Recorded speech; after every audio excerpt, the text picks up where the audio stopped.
Poison in the Colony, Jamestown, 1622. Chapter 19.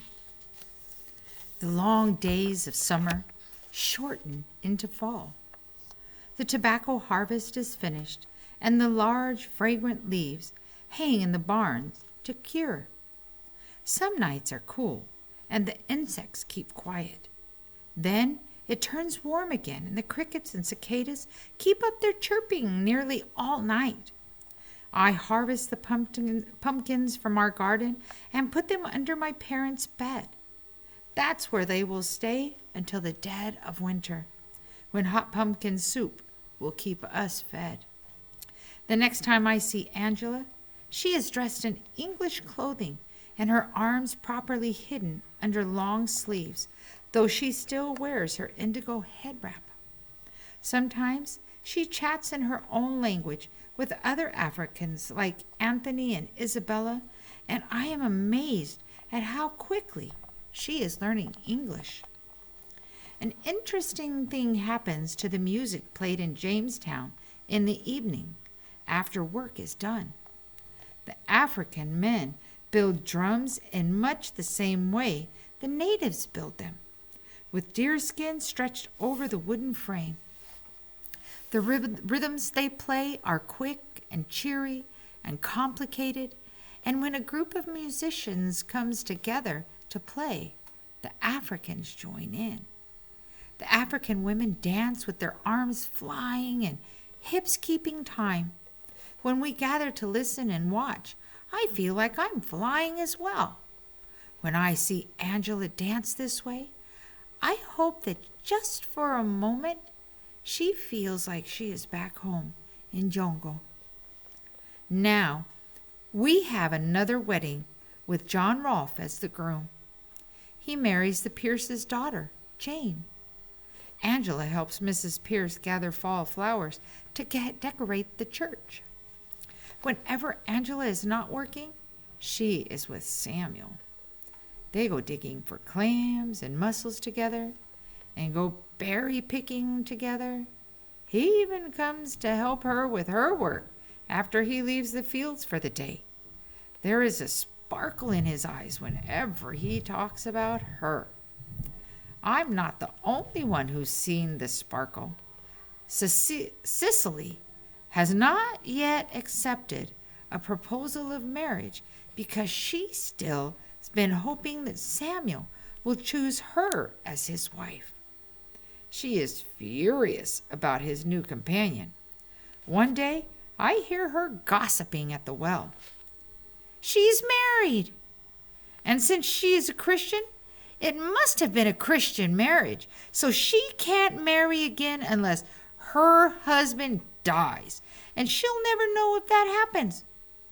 Not only that, she's a slave. What is he gonna do? Buy her? She's not really a slave, Mary speaks up hesitantly. Good-hearted, level-headed Mary. No one owns her because she escaped, so no one paid any money for her. Oh, you know what I mean. She's an African. I take my buckets of water and hurry away. In whatever way I look at the situation, it confuses my mind and my heart. I just want Samuel to be happy, and he seems to be walking down a path that promises heartbreak. As winter sets in, there is excitement in our family. With the corn harvest in storage and the tobacco harvest already shipped to England, my father finally has time to begin work on our homestead in Elizabeth City. Daw and Samuel build a small shelter there so they can travel down the river and stay for weeks, clearing the land and beginning to build our house.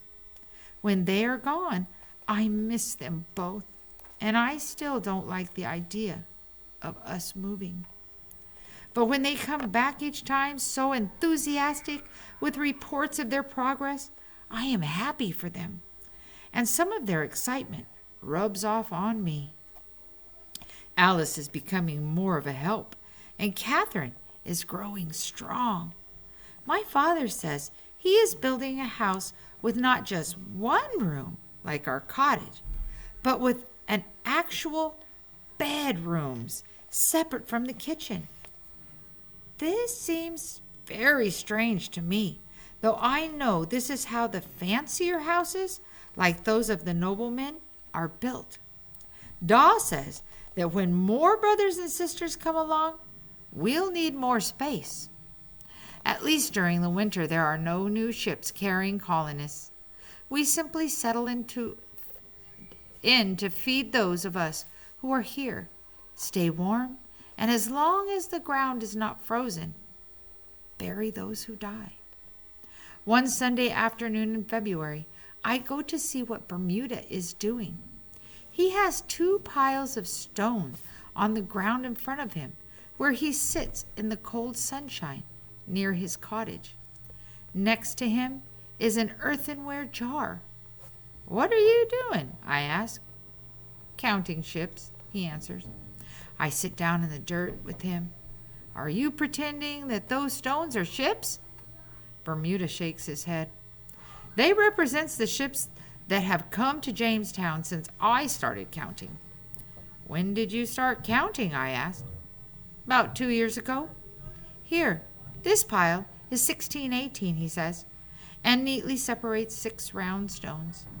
He points to a much larger pile. "These are 1619. I widen my eyes.